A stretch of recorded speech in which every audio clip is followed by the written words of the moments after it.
answering your tough financial questions for the past 26 years. It's Allworth's Money Matters with co-hosts Scott Hanson and Pat McClain.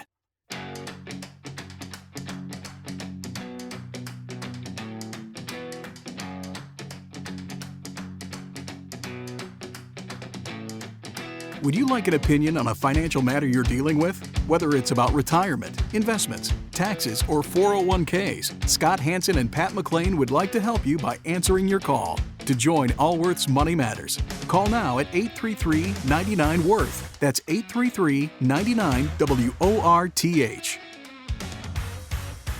Welcome to Allworth's Money Matters. I'm Scott Hanson. And I'm Pat McClain. Thank you for being part of our program today. Both myself and my co-host here, Pat, we are both financial advisors, certified financial planner, chartered financial consultant. We spend our weekdays with people like yourself and our weekends to be your financial advisors on the air.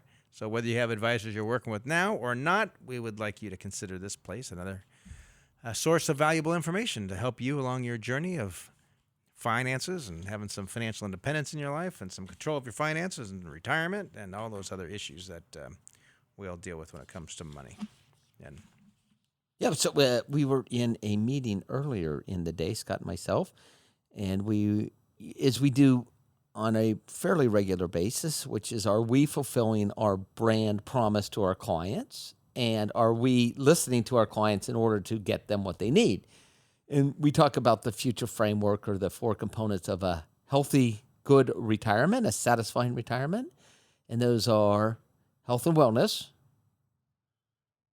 right? Financial prosperity, purpose, and people.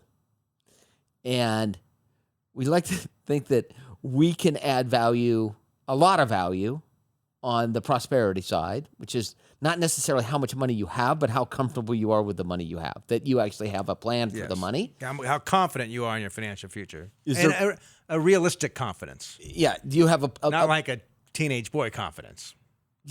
Yes. Totally unrealistic. Yeah.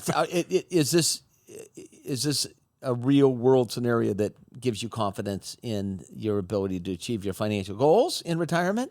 And then health and wellness, which is, that part of, it includes health insurance or long-term care or obviously physical. And those two things, firms like ours can really, really concentrate. We could point you in directions on the prosperity and the people, but you got to fix the purpose and the people, but you have to fix those two first yourself. And that's really kind of the bedrock that our business is built around in this financial radio show, which is, how do you help people live meaningful lives with giving them direction on what to do with their assets or liabilities. What's funny is both of us come from very moderate middle class lifestyles, right? Yes. Small little homes and moderate. And my dad, when I was younger, he was quite. How do I say? He was somewhat liberal, but he was really kind of anti-money. Not so much. I mean, obviously needed money at a job, but he thought that kind of the pursuit of money was not really, wasn't a very noble thing or that. So when I went into this profession, at first he was kind of like, well, why are you kind of chasing like after that's this? dirty or something? Maybe. Love of money is the root of all kinds of evil, that sort of stuff, which is true. But money is also a very important tool for all of us. And it's very difficult to have any sort of real peace in your life when you're dead broke.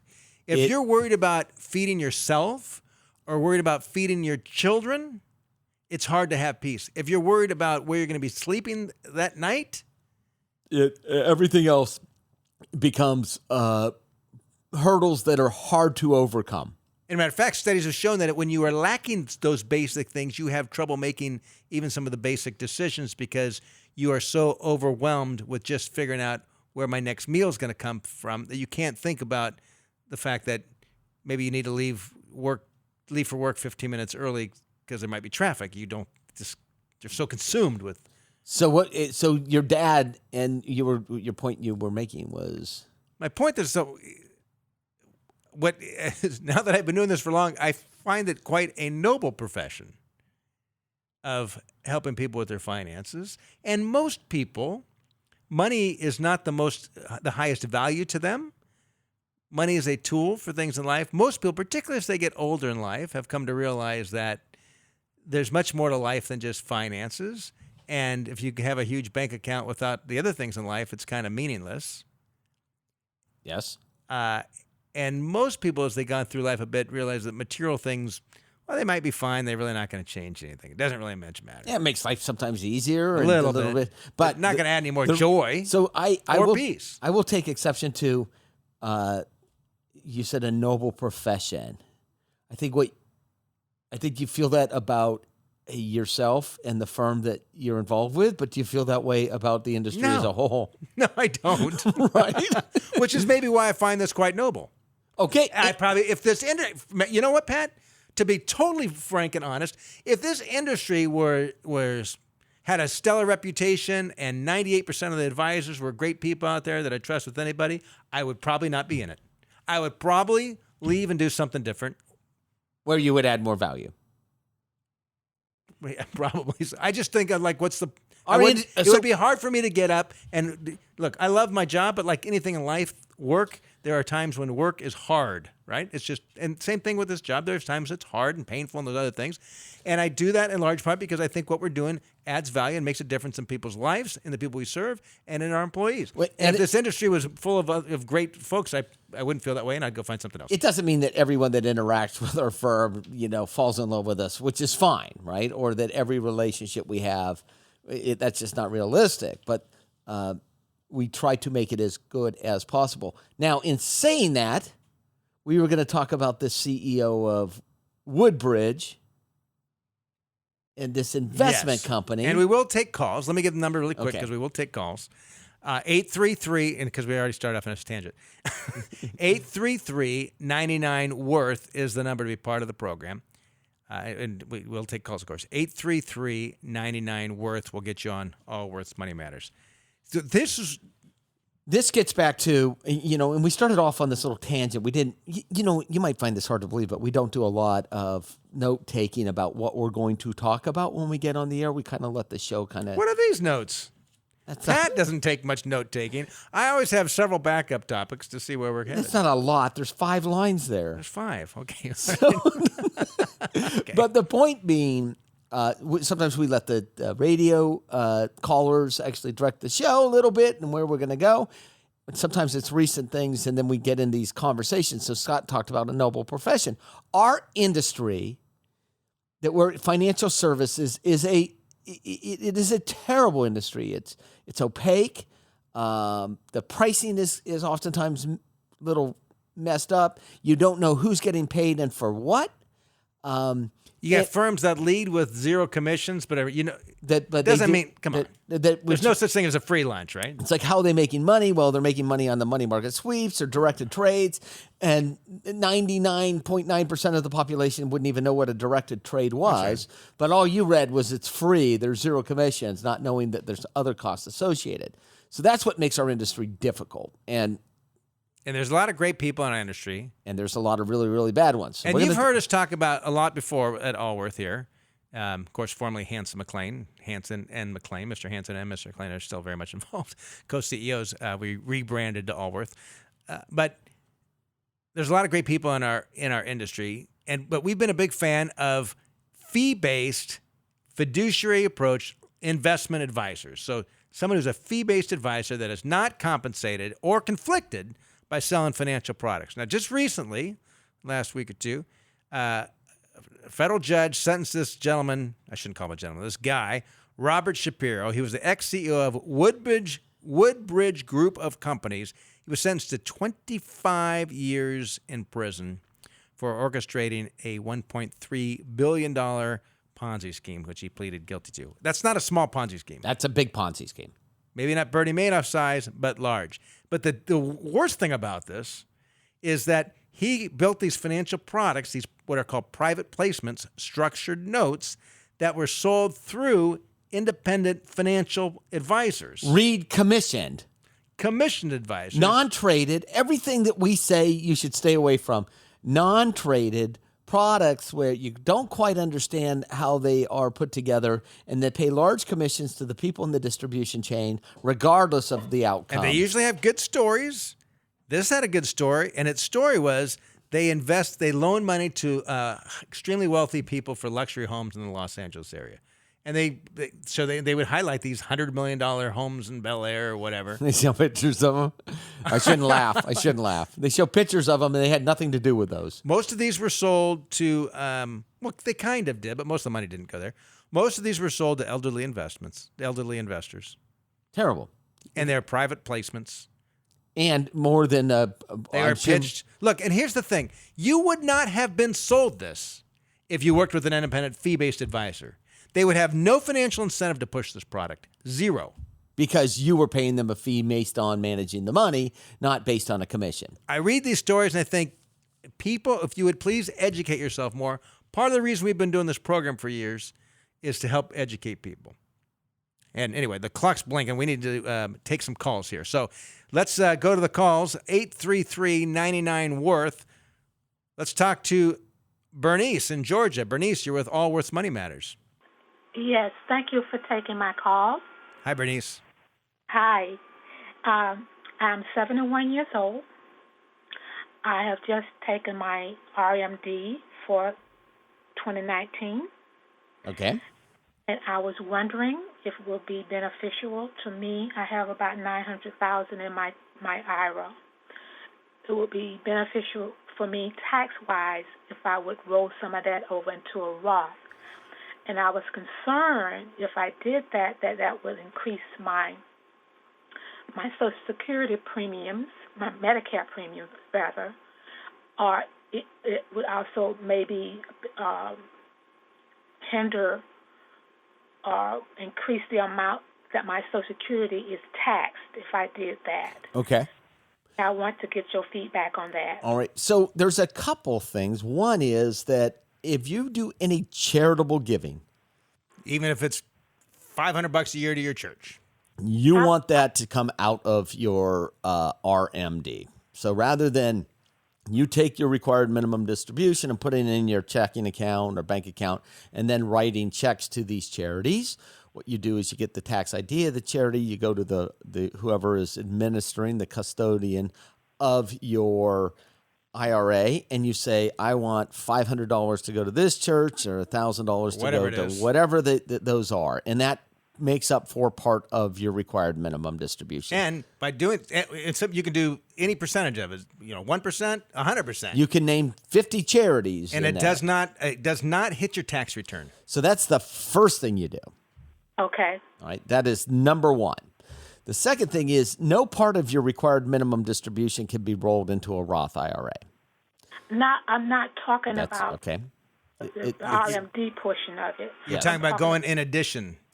And in addition, after I understand that I have to do my RMD before I roll over anything to a Roth. It might make sense. It absolutely could make sense. What you'd want to do is you'd actually got to run the numbers. So whoever does your taxes, or if you use a tax program and you do them, you got to run the numbers and you just play around with some scenarios. What if I converted $5,000? What if I converted $10,000? Where is the $900,000 invested today?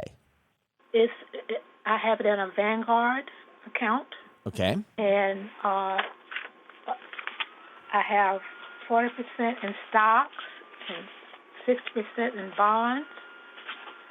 And part of the bonds and part of the stocks are in domestic and international stocks. Okay. You're like a poster child. It's perfect. So you need to run those. What's the family income? I'm single. Okay. And between my Social Security and my pension is roughly a little over $50,000 a year. Yeah, you have quite a bit of.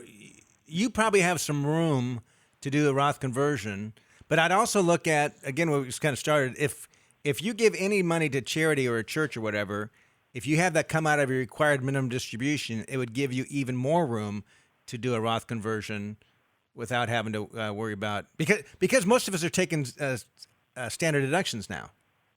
Yes, I did in 2018. Yeah. So you don't. So, people aren't so getting the tax answer to the question is yes, there is some dollars that appear that could be moved into a Roth IRA, and the only way to get there is to run the numbers. How is your health? Fairly good. Okay. Fairly good. I have some issues, but I'm, nothing. And who are the beneficiaries on this IRA? That was my second question to you.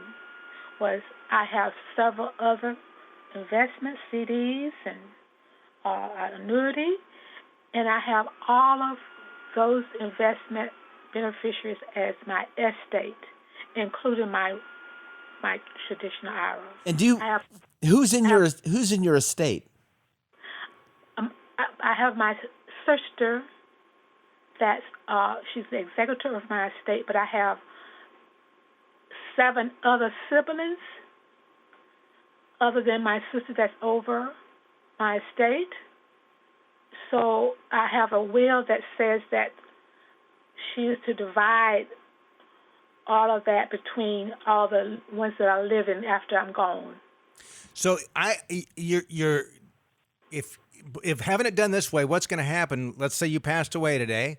Under current tax law, that IRA is going to have to be distributed within 5 years. Okay. And the money, which is all going to be taxable.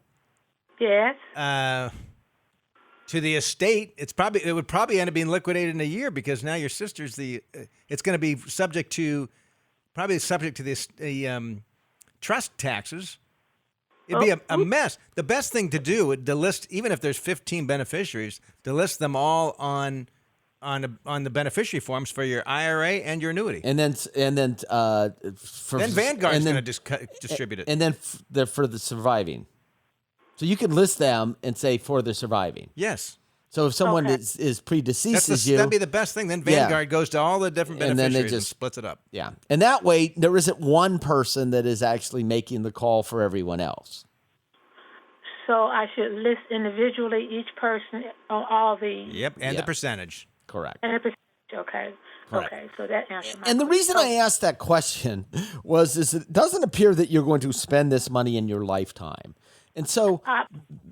Probably not. The question we would have is, when we talk about converting to Roth, it kind of depends on what the beneficiaries' tax brackets are like. So if they're in a 0% tax bracket, it may make no sense to actually convert this to a Roth because the people inheriting those dollars could take them out at either a 0 or close to 0%. So it's not just you, it's the beneficiaries, what they look like. And with 7, it's cumbersome, but Well, not necessarily. You just filling out the form once is cumbersome. After that, it's going to be cumbersome for Vanguard, not for you. So, Scott, so thinking about this, I would do the numbers, but I wouldn't spend a ton of time worrying about it. Well, particularly... Well, I will tell you this. My siblings are aging. Yeah. And they are much older than... Well, I'm number 5. I'm right in the middle. So they're 4 older and 4 younger.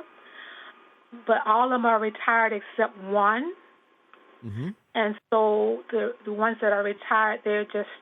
they're not in a high tax bracket. Okay. So if I were to leave them something, I don't think it would affect their taxes that much. Yep. That's you caught on exactly. Do you have children yourself?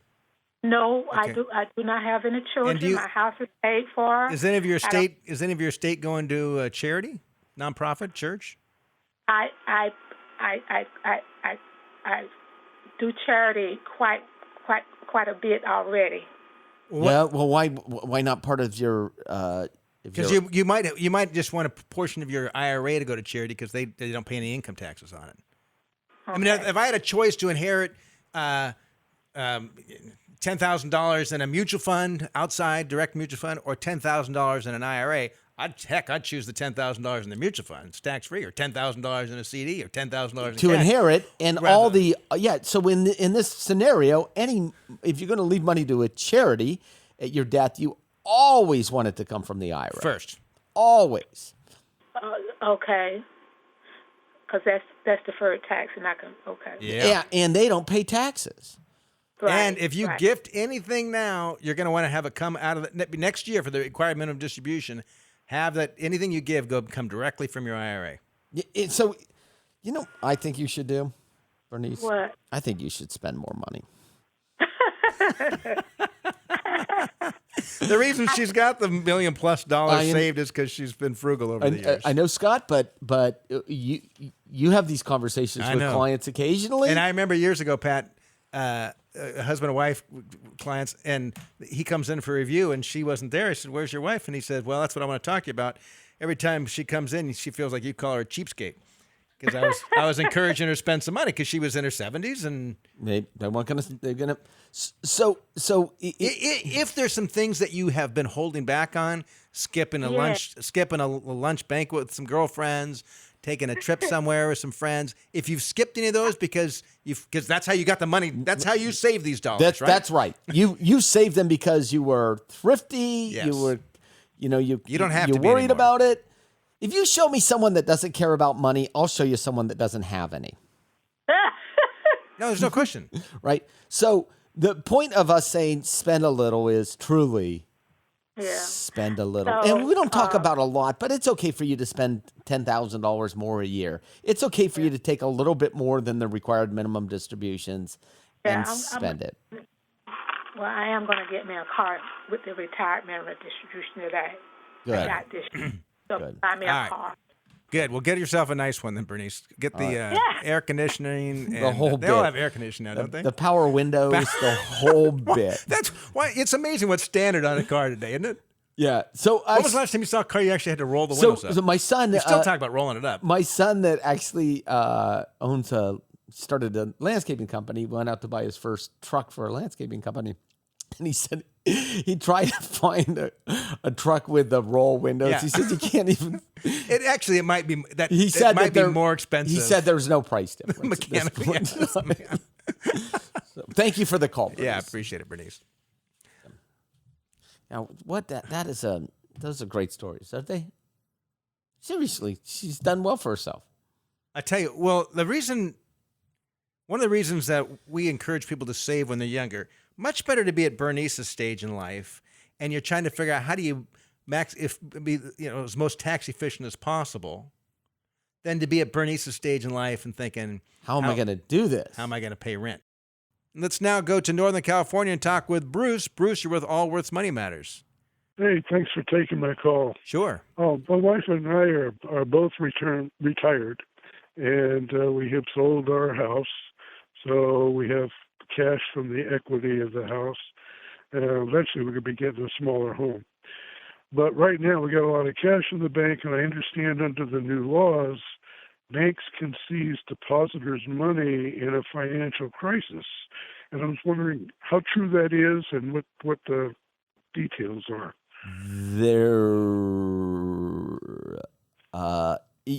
The dollars are in America, right? United States. Yeah. Okay. So right now, I'm sure I put them out of state. And there's FDIC insurance of $250,000 per individual. And so, how much money is in the account? About $400,000. You and your wife are on the account. Yes, you're fine. So that's $500,000. Yeah, you're fine. And here's how to think of it, Bruce. This is these are, first of all, they're U.S. dollars. That you have invested, the U.S. dollars. They're not Argentine pesos or whatever. Right. They're U.S. dollars. They're guaranteed by the federal government, FDIC, so the Federal Deposit Insurance Corporation. It's the same group of people that actually print the dollars. So there's nothing to worry about having your dollars disappear. If you want to worry about something, you want to go to that extreme, you could worry about the country disappearing. You could worry about inflation diminishing the value of your dollar, but you have nothing to worry about.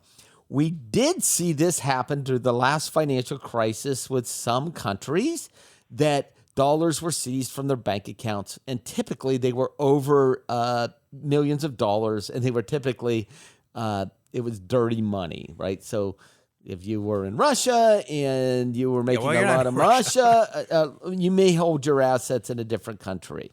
But you have absolutely nothing to worry about. Zero. Okay. Not a thing. Not a thing. I would worry more about getting struck by lightning than I would with those dollars in the bank. I would. But you want to have some concern. Just like you wouldn't want to go out if you're in the South somewhere and it's a thunderstorm and you wouldn't go out golfing and holding your golf clubs up in the air. Same thing, you want to make sure that you have your FDIC coverage. If you have ample assets or some substantial assets, you want to make sure that you've got some spread around some. And the various banks. FDIC insurance is, for the rest of the listeners, it's $250,000 per person, per account, per person, per institution, unless there's a trust, in which case it is the number of trustees times the number of beneficiaries not to exceed 4 beneficiaries, which gives you up to $2 million in FDIC coverage on an account. 4 times 4. 4 times 2, times 250. Excuse me, yeah.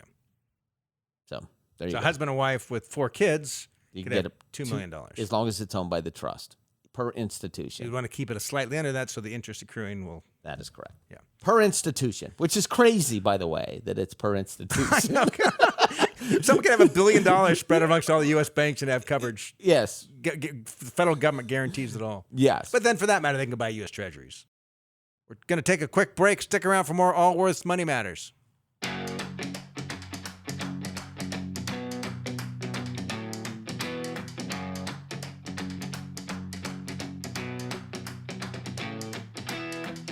Can't get enough of Allworth's Money Matters? Visit allworthfinancial.com/radio to listen to the Money Matters podcast. Welcome back to Allworth Financial's Money Matters. I'm Scott Hansen. I'm Pat McClain. Glad you're with us still as we're talking about financial matters. Again, to join the show, I'll take a call from you. Would love to. 833-99-WORTH is the number to be part of the program. That's 833-99-WORTH. And good to hear what's on your mind with your finances. And why don't we jump right into calls? Let's talk with Carol. Carol, you're with Allworth's Money Matters. Hi. Great talking to you guys. I'm a longtime listener. Thank you. In fact, I remember when you guys had an office where you were considering putting a hamster run around the top. Oh my gosh. We weren't really, for the rest of you, we weren't really, we joked about the habit trail. What we had talked about is it was big when, this was like 20 years ago when people had fish tanks in their office. And I said, we want to be a little bit different. We're going to put a habit trail that runs through the office. I don't even know if they still make those, but I can see a long tube, like an orange tube way up in the... You mean in your office meeting with an advisor and you see a rodent run by. That'd give you confidence. Anyway, well, you have been listening for a long time. Well, I have kind of a 3-part question for you. I am 57 and I plan on retiring at 60. I'll have a pension of either $8,200 a month or a lump sum of $1.4 million. So that was the first part of my question, the pension versus the lump sum.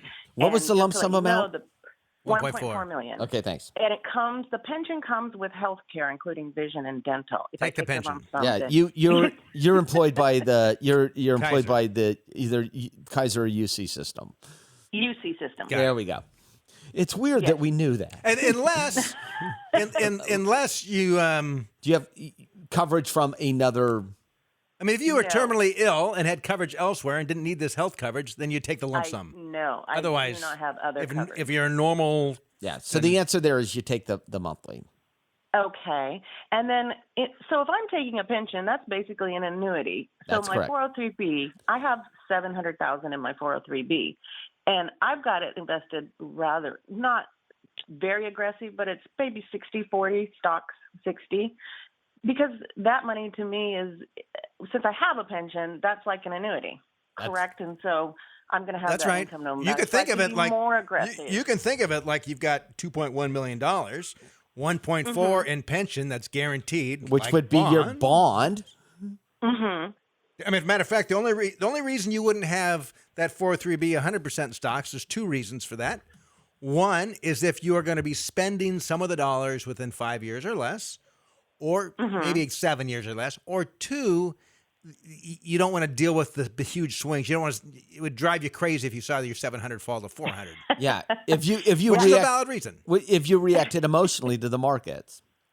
Yes, and I don't. I've never ever gotten less aggressive. In fact, I just recently got less aggressive in the last couple of years because the advisor for UC Davis said, hey, you're getting your retirement. And actually, I wish I had not have listened to him, and I had stayed more Did he aggressively know everything else invested. about your financial life, what your mortgage was, what your plans were, and all those other things? Yes, Okay, all right. yes.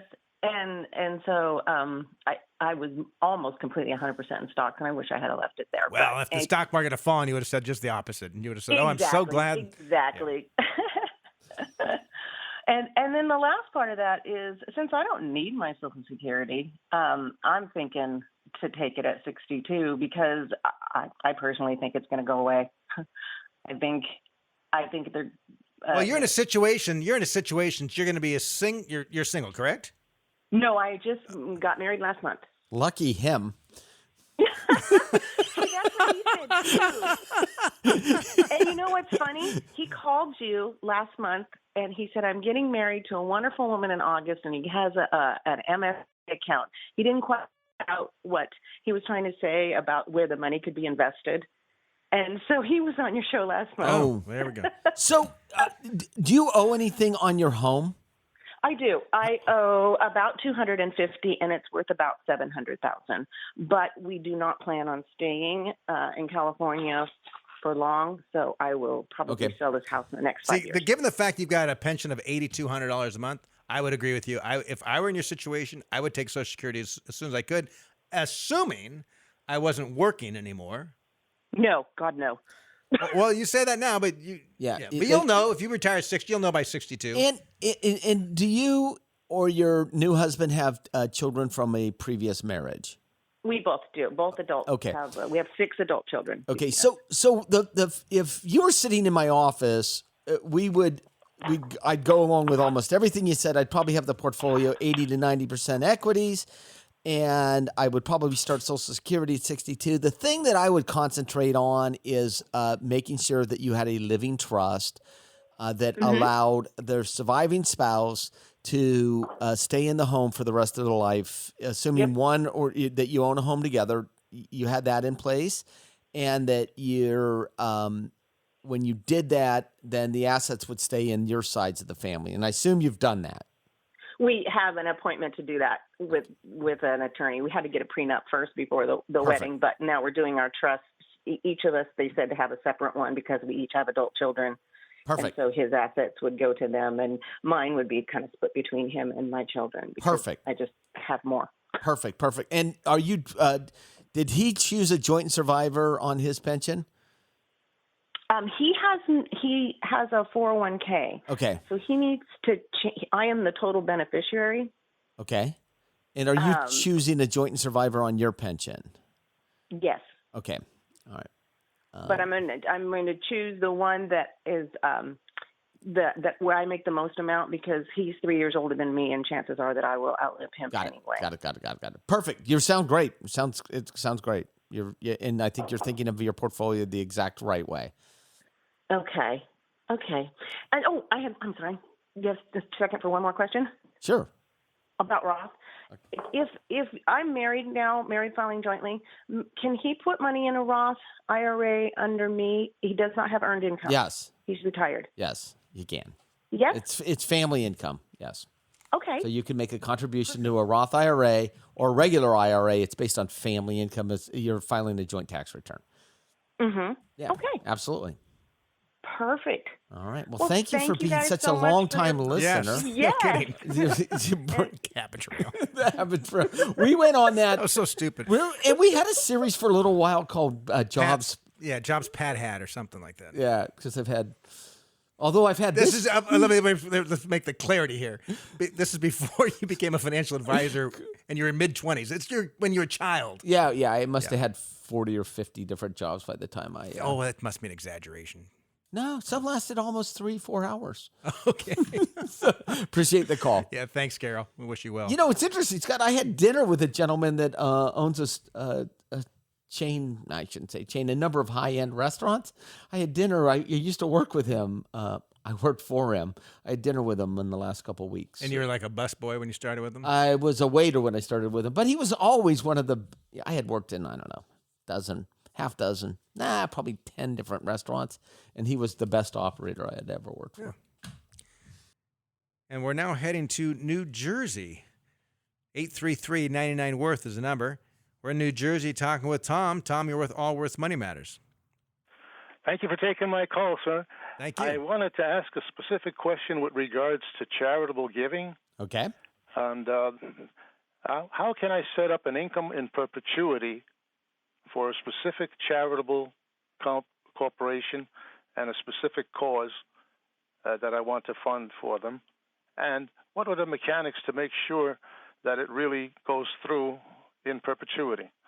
How big is the charity that you're hoping to set this up for? It's a fairly good-sized charity. And how much money do you want to contribute? $100,000. And then you want to provide this income for perpetuity, the income off of $100,000. Well, if it's a large charity, they probably have an endowment program. And that's what you would use is their endowment program. If you give money to a charity that has an endowment, you state to them, look, I'm giving you these dollars. I don't want these dollars spent on your current programs. I don't want you to spend the principal. I don't want you spending the money on a new building project. I want these dollars. I want these placed somewhere where they're going to be invested and spin off an income. I want this to go in perpetuity. That would be their endowment. And you just state these dollars have to go into your endowment. Okay, great. Thank you very much, sir. Sure. Yeah. And if it's a decent-sized charity at all, They'll have an endowment. they'll have an endowment. Yeah. And that's Gotcha. a simple way to do it. Otherwise, You could actually put it in a charitable gift trust and then set up an automatic payment to those over a period of time. then But someone's going to have to manage that later. Yeah, it's large charities have endowments. yes. And some people like investing and some people don't. Some people say, I've actually written the investment policy statements for a couple of endowments, and then I was at a charity which was a food bank, and they wanted to create an endowment, and I voted against it. And the reason let tomorrow take care of tomorrow? that's what I Yeah. said. I said there's hungry people today, right? So, some people. I'm on your side of the table on this thing because it's like it seems to me that our society continues to get. We've progressed. The GDP grows, standard of living grows, all in all. So I believe that there'll be more wealth tomorrow than there was yesterday, and there's needs today. And especially if you could fix something today that stops the perpetuation of a problem in the future. I mean, you bring it to the extreme. I'm sorry, we have no food for you today. We have money in endowment, so if you come back next month, we'll have food for you. That was my argument exactly, which is how are you going to tell hungry people? But there are still times when Educational endowments are quite popular. Let's continue with some calls here. If you'd like to join our program, our contact number is 833-99-WORTH. I'm sorry, I got to laugh here for a moment. How you doing, Connor? Pat's son, his oldest son, just walked in, and you're like, so I've known Connor since he was, a little snot-faced kid, and now he's this grown man, has a business and all that, and he walks in. Vista Landscape Management. And Connor's goal is to have the largest commercial landscape company in the country. And if I were a betting man, I would bet that that's going to happen because this kid he's always been He's worked very he works. entrepreneurial and He works. We're proud of him. As I am all my children, in case one of them happens to be listening. They're all different, yeah. Let's go to Denver, Colorado. Denver, where my eldest daughter's in grad school at the big DU. Is she enjoying it? Is she yeah, tired of school yet, or? Well, she's halfway through, more than halfway through her master's program. And at one point she said she was thinking about getting her PhD. And then another point she said she's not quite sure what she wants to do when she graduates. I'm thinking, you're halfway through. And I'm starting to wonder if she's just enjoying being a professional student. And you're gonna call at some It'd point be in so time. much easier for my son. Why? Because I have a double standard. Explain that to me. It sounds sexist. Maybe it is. Okay, well, explain the dumb. So my son, And remember, look, you're I talking wouldn't- about your own children. So correct. All right, it's pretty personal. So if my son struggled to the point where like he was sleeping on someone's couch for a couple weeks, I would not be worried about him. If my daughter was struggling where she was needed housing somewhere for a couple weeks, I would be highly concerned. All right, I'll go with that. For hopefully reasons that I don't have to mention. Yes, right? yes. There comes my double standard. But I want my daughter to be fully self-supportive. Self-supporting, right? Self-supporting. I don't want her to have to be relying upon, a husband or... I mean, odds are she's going to be married and have a husband and all that stuff and family one day. But I don't want her to be reliant upon that. And I also realize that who knows what can happen in the future. And she needs to be able to stand on her own 2 feet. Do you have these conversations with her? Or you're just hoping she listens to the podcast? I know she's not listening.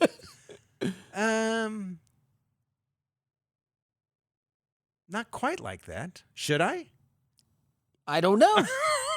Well, I know your daughter. Your daughter's getting her teaching credential. Yeah, she's getting her master's, and then part of that is her teaching credential. So she's pretty much on path for becoming a teacher. That is correct. Where your daughter is, what is she getting it in? Well, sports psychology, and she has an internship, unpaid, mind you, internship at Winter Park ski area. Sounds like fun. And I think her dream would be to create a sports psychology program for one of the ski race teams at some ski resort somewhere in the world. Hers and everyone else's. Everyone else's dream. Are any of the big sports psychology companies hiring, or? It's a growing field, actually. And, is it? Most professional teams have sports psychologists. A lot of the colleges have sports psychologists. I didn't know that. High schools, sports psychologists? I don't think high schools do. I don't know. They're probably, I would imagine some of these private schools that have the best football teams or whatever wouldn't be surprised. And so, obviously, we will go back to calls in a moment. There's no reason. This is the first time we've had this conversation. I thought she was studying physical therapy. And by the way, Jess, I love you dearly. I thought she was studying physical therapy. No. This isn't about your daughter anymore. This is about this whole sports psychology thing, right? So if I was having some performance issues as an athlete, yes, that's exactly right. Assuming I was an athlete, which would be a stretch to begin with, I would go to them and they'd work through my psychological issues and talk about what's in your head, why you what happened in your childhood that made you so slow. But there was a university that did a study on these. I believe they were the track and field, or maybe they were the long distance runners, and they brought a couple of these runners in the basement, and there was a room, all in the bare room, with a treadmill and a brick wall in front of the treadmill. And they put the treadmill on as steep as it can be, cranked it up as fast as it can go, and said, run as long as you physically can. Give it 100% of your effort. Okay. So the runner would run till, let's just say, 22 minutes and 30 seconds. Which is hard running on a treadmill on an incline, right? 22 minutes and 30 seconds. Then they bring the same athlete back in 2 weeks later, back to the same room, and they said, we want you to repeat what you did last time, but we'd like to we want you to try to beat your previous time. Now they hung a clock on the wall, but they lied to them. And instead of having the clock marked at 22:30, they would mark the clock at 23:10 or something slightly further than they had gone before. So now the athlete had believed that they were capable of something, and whatever this 8 times out of 10 or whatever, the majority of the time, the athletes beat their previous best because they believed they could accomplish it. And that's what a sports psychologist does. That makes sense to me. That's kind of what they do. At the end of the day, help people believe and get whatever's going on in their head out of their head and onto the field. Yes, but she coaches lacrosse. Very and nice. Helps out with the. I've known Jessica since she was born, and she's turned into a nice. And I imagine Bill in Denver's been listening to all this. So now let's go take the call in Denver.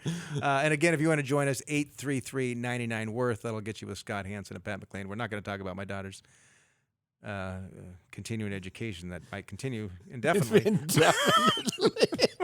And you let her know that basically on this show how to play you. Oh, she knows how to play me.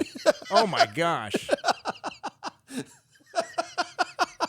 She knows how Your to son play. could never play you like that. No, I get frustrated at him. Yeah.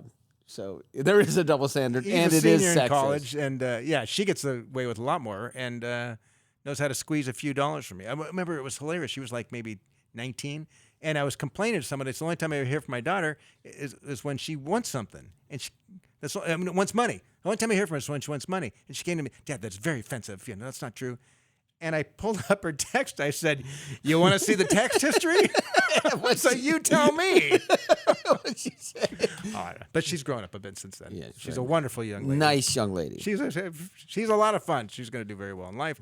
And anyway, Bill, I appreciate you putting up with this banter that we've had back and forth. But we are now actually, indeed, talking with Bill in Denver. Bill, welcome to Allworth's Money Matters. Thank you. I'm looking at long-term care policies today. I'm in my early 60s, and I'm finding two of them, or two types. One is a traditional long-term care policy where you pay a monthly premium for long-term care benefits, and the other is a hybrid where you pay a one-time single premium up front, and there's a death benefit component and a long-term care policy component. I wanted to get your thoughts on the difference between those two, and and typically we hate life insurance. No, we don't hate life. We hate whole life insurance, except in some circumstances. And the reason I'm not a big fan of whole life or universal life is primarily because it's missold. And people would benefit further with just term life insurance if they needed the life insurance and some other things. Having said that, there are some times when it makes sense, and this is one of them. Now, long-term care insurance has been a bit of a mess the last number of years. GE is a big provider of long-term care, the largest one. Their spinoff, Genworth Financial, number 2, I believe. There's already talk now they don't have enough money in reserves. And the part of the challenge in long-term care is twofold. First, more people are needing care than the actuaries assumed 20, 30 years ago.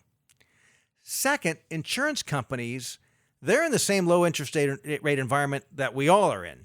So when you pay your premiums to the insurance company, they've got to go invest it. They can't go get 6 or 7% in government bonds. They got to take 1.5% like the rest of us. So they're not earning as much money on all their cash reserves, which means they're going to have to get it from somewhere. They get it from the policyholders.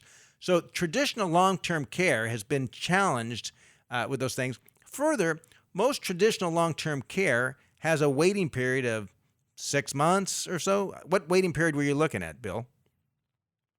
Do you recall? Well, they offer both, either 90 or 180. Okay, 90 or 180 days. So relatively short, and you think of it kind of like a deductible you'd have on your home or your car.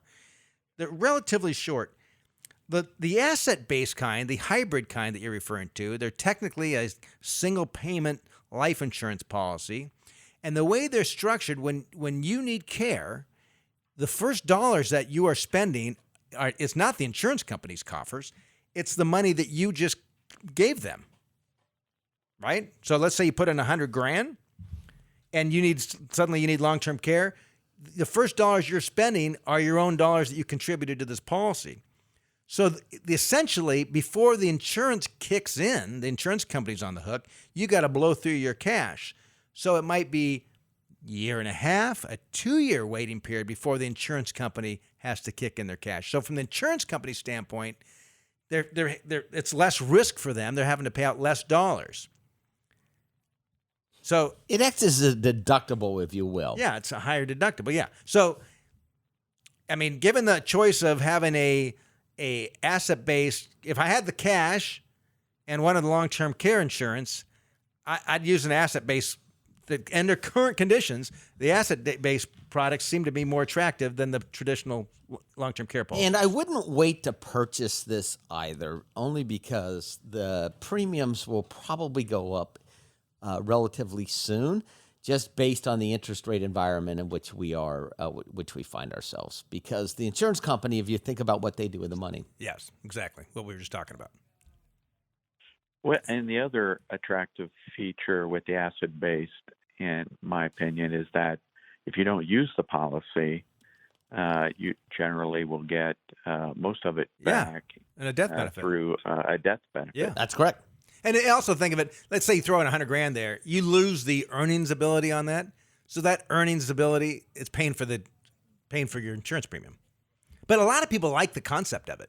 Like, I mean, I would look, if I'm going to buy long-term care insurance, I'm going to buy an asset-based one today. It's what we mostly recommend to our clients. Yeah. That have the ability to put those lump sums in. Yeah, you do avoid the uncertainty of the premiums going up, typical of a traditional policy. That's the hope. That's the hope. That's the hope. Yeah. So it's, the devil's in the details of the contract itself, which is right. Sometimes people won't raise the premium. They'll just diminish the payout. Well, we have just a couple minutes left in the program, and there is a study that Vanguard had put out, and I'll briefly highlight it. Maybe this sounds self-serving, and perhaps it is, but it's called Vanguard's Advisors Alpha. Vanguard Advisors Alpha. And what this does, it took things from an objective standpoint and tried to calculate what value a financial advisor, a fee-based financial advisor, a fiduciary, someone with an education that is working on your behalf in your best interest.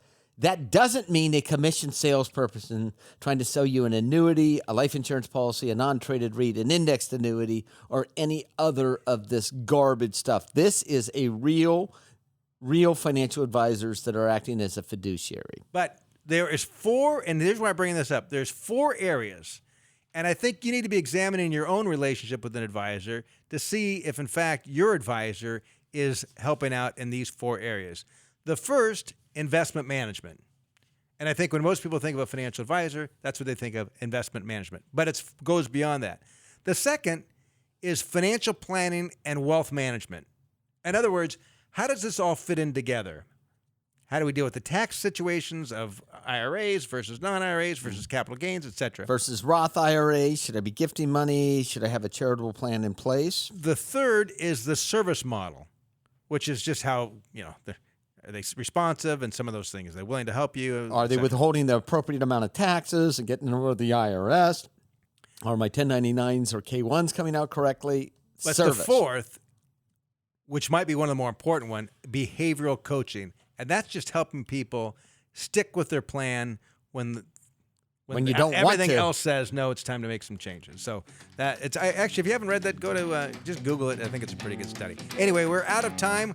Join us next week, the same station, the same time. This has been Allworth Financial Money Matters with Scott Hansen and Pat McClain. Enjoy the rest of your weekend. This program has been brought to you by Allworth Financial, a registered investment advisory firm. Any ideas presented during this program are not intended to provide specific financial advice. You should consult your own financial advisor, tax consultant, or estate planning attorney to conduct your own due diligence.